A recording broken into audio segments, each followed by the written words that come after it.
Saya ingin menyampaikan sebuah spirit. Saya rasa kita berbagi spirit yang sama. Bersama kita ingin membangun Indonesia yang semakin maju, sejahtera, tapi juga lestari. Sebelumnya tentu kita mengapresiasi yang setinggi-tingginya kepada KG Media yang telah menghadirkan inisiatif Lestari Awards. Ini tahun ketiga. Dan apresiasi kepada semua yang telah mengambil peran untuk keberlanjutan bumi dan lingkungan hidup kita. Sekali lagi tepuk tangan untuk KG Media dan semua yang telah mengambil langkah-langkah untuk masa depan anak cucu kita. Saya dalam kapasitas sebagai Menteri Koordinator Bidang Infrastruktur dan Pembangunan Kewilayahan mendapatkan mandat dan amanah untuk mengorkestrasi berbagai kementerian dan lembaga termasuk pemerintah daerah dalam pembangunan infrastruktur di seluruh wilayah. Ada 5 kementerian yang kami koordinasikan, dari mulai Kementerian Agraria dan Tata Ruang, untuk memastikan tata ruang wilayah nasional kita ini benar-benar adaptif dan responsif terhadap kebutuhan pembangunan dan juga krisis iklim. Yang kedua, Kementerian Pekerjaan Umum berbicara infrastruktur dasar, dari mulai jembatan, jalan, bendungan, irigasi, dan lain sebagainya. Kementerian Perumahan dan Kawasan Permukiman, perumahan rakyat, terutama bagi masyarakat berpenghasilan rendah. Dan yang keempat, Kementerian Perhubungan, berbicara berbagai moda transportasi untuk menghubungkan atau konektivitas yang semakin baik antar wilayah Indonesia. Dan last but not least, Kementerian Transmigrasi, ada Pak Menteri di sini, bagaimana kita melakukan pemerataan pembangunan dan menciptakan sentra-sentra pertumbuhan ekonomi baru di seluruh wilayah Indonesia. Ada 5 hal paling tidak yang sedang kami kawal.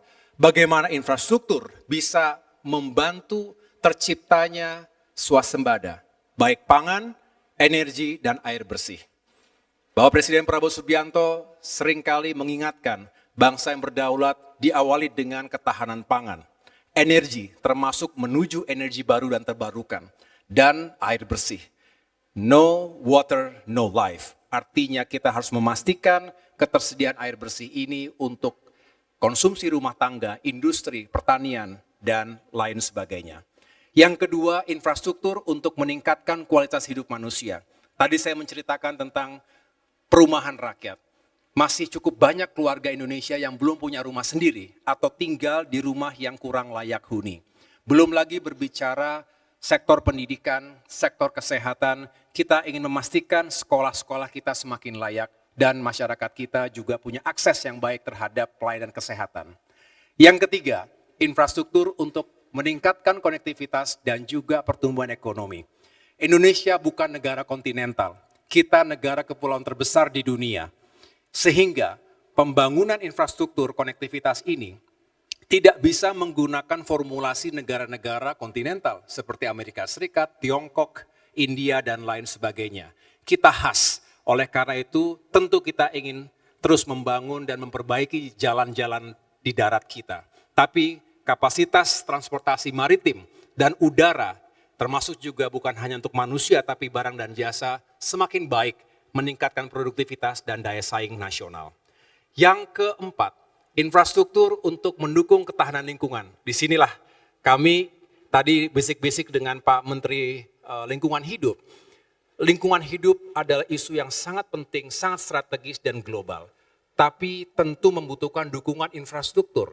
Infrastruktur bukan hanya seberapa banyak kita membangun, tapi seberapa baik manfaatnya, dampaknya, termasuk seberapa kuat daya tahan terhadap berbagai potensi bencana alam. Ingat, kita berada di rings of fire. Belum lagi bencana hidrometeorologi yang senantiasa mengintai kawasan-kawasan di Indonesia.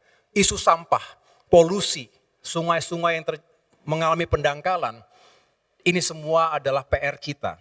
Dan rasanya kita menjadi abai ketika kita menganggap ini adalah isu sampingan saja. Jadi sekali lagi, lingkungan hidup, sustainability ini harus menjadi mainstream, arus utama dari paradigma pembangunan nasional. Yang terakhir, pemerataan pembangunan wilayah. Tanpa pemerataan, rasanya pertumbuhan ekonomi yang tinggi menjadi kurang bermakna.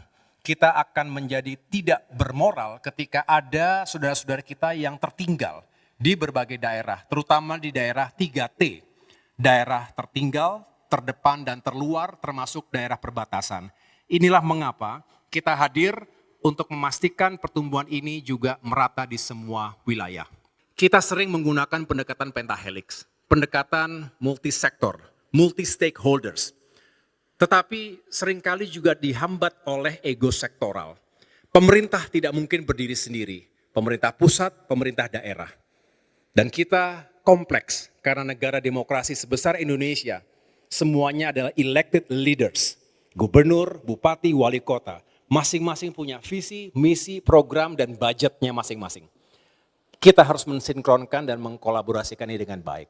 Jadi isu lingkungan ini harus diinternalisasi dan prosesnya tidak sederhana, tidak cepat, butuh proses panjang. Ada yang mengatakan membangun intellectual capacity bisa lebih cepat, lebih mudah dibandingkan karakter budaya bersih, menjaga lingkungan, dan bahkan kita bisa sekarang menghadirkan economic dan business opportunity dari isu lingkungan ini. Dan yang terakhir tentu media.